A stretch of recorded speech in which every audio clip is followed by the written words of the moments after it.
In this third example, we will also be working with an unknown population mean.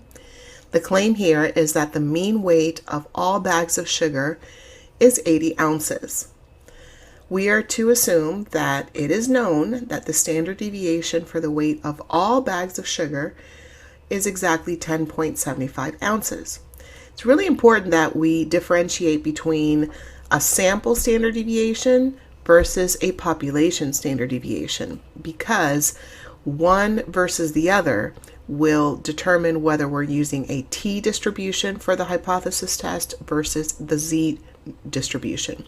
So in this case, the standard deviation that is known is for all bags of sugar. So that means that we have the population standard deviation, which is sigma, equal to 10.75.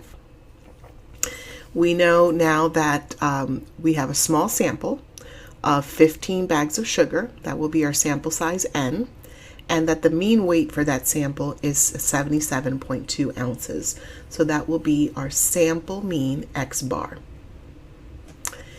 We're going to be asked for 4 things. However, we're going to write this up as a full hypothesis test, just like we did for example 2. First, we're going to define what our population parameter mu stands for, what it is that we're making, performing a test about. Then we're going to identify and calculate the test statistic. This time we're going to calculate a p-value versus using the critical region method. And then using a significance level of 0.05, we're going to render a decision about whether we have evidence to reject H0 or whether we do not have sufficient evidence to do so. So first, let's denote mu as representing the mean weight of all bags of sugar measured in ounces. That is what we're going to be testing a claim about. The statement in the claim is that the mean weight of all bags of sugar is 80 ounces, Usually we see wording like less than or greater than or different from. This is actually a statement of equality.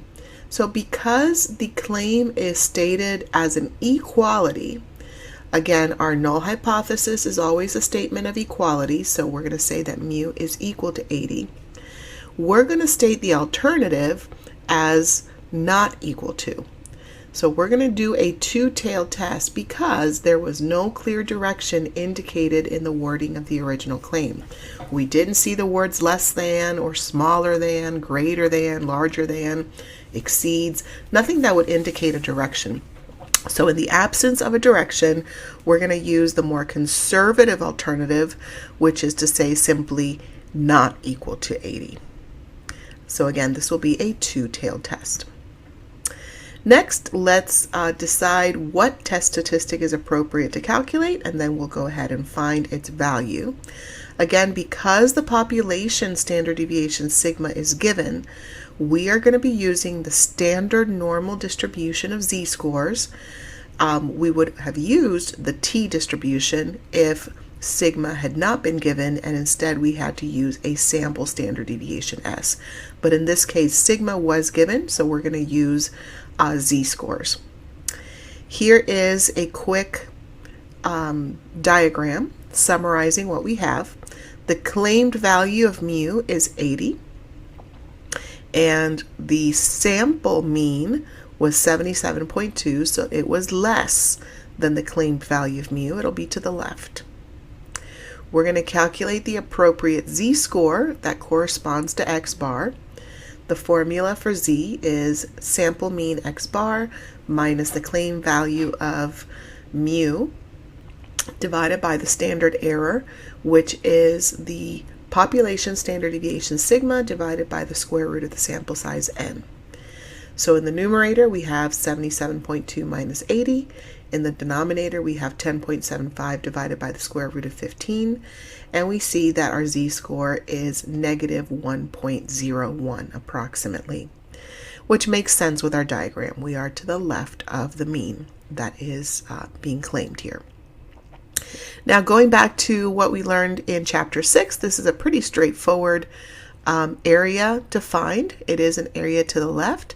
So by going to the negative z-score table and looking up z equal to negative 1.01, we see that the area to the left is 0.1562 approximately, and that then becomes the area in one tail.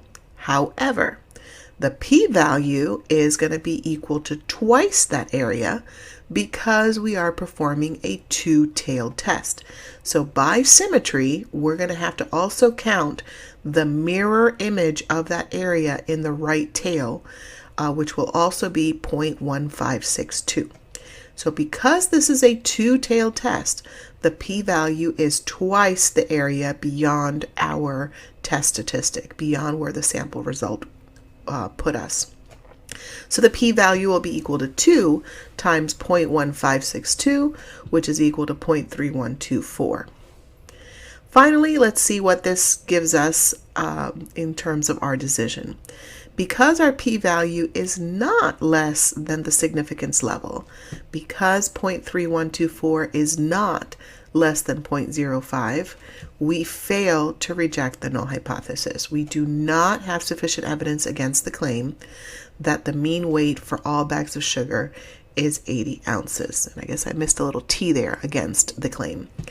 So in this case, we failed to reject the null hypothesis. We do not have sufficient evidence against the claim that the mean weight of all bags of sugar is 80 ounces. If the p-value had been less than alpha, the decision would have been to reject the null hypothesis.